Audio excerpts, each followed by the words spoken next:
Good morning, dear students. Welcome to Rishikul Online School. Let's continue chapter 9 of Civics, where we are discussing about the markets around us. Dear students, in previous module we have discussed about the wholesale market and retail market. And in this module we shall study about the weekly markets, neighborhood shops and about shopping complexes and malls. So let's begin with the discussion on weekly markets. Dear students, a weekly market is held on a specific day of the week. Weekly markets do not have permanent shops. Traders set up shops for the day and then close them in the evening. They may set up their shops at a different places the next day. There are thousands of such markets in India.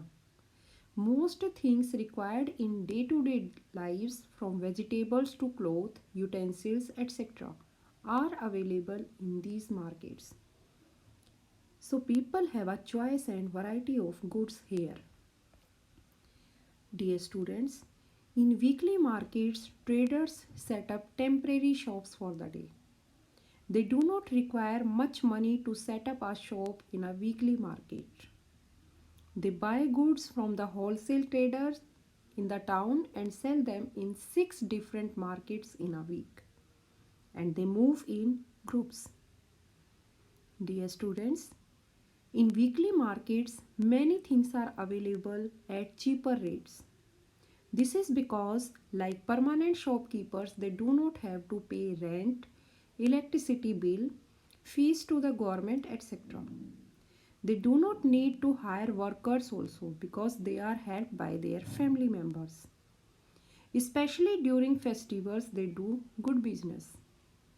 But dear students, the traders have to face competition among themselves. As in such markets, a large number of shops sell the same goods.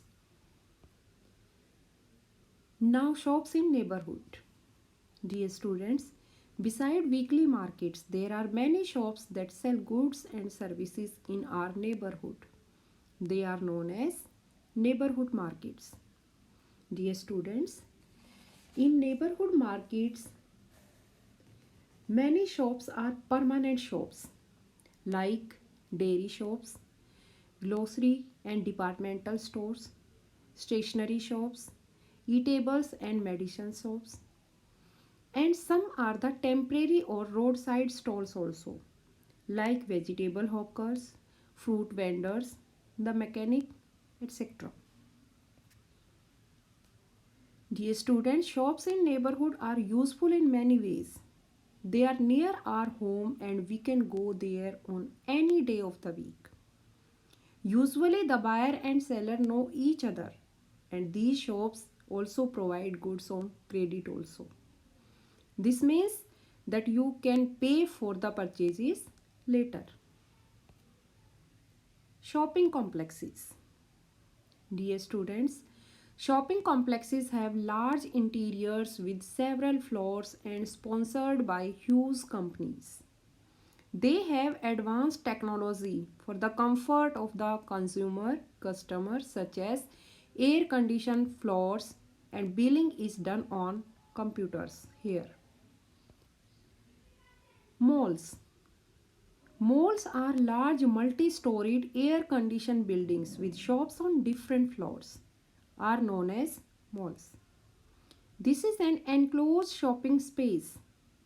It is usually a large building with many floors that has shops, restaurants, and at times even a cinema hall. Dear students, the shops in a mall often sell branded products. These goods are often promoted by advertising and claiming better quality. Here goods are very expensive. The sellers and buyers are very rich people. Dear students, the shopping complexes and malls have some advantages and some disadvantages also. So here we will discuss first advantages. Shopping complexes, these are a hub of shops within a defined area. Same way, Malls are air conditioned multi storied buildings with shops on each floor.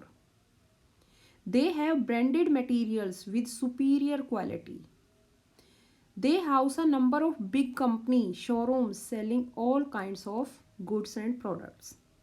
But they have some disadvantages also for some of the people, like the branded goods are very costly. As we discussed already, in shopping complexes and malls, mainly the branded products are available, but they are very costly. Fewer people can afford to buy branded goods. Bargaining in these shops is not possible as they have fixed rates. So, dear students, that was all about this module. We shall continue the chapter in next module. Thank you.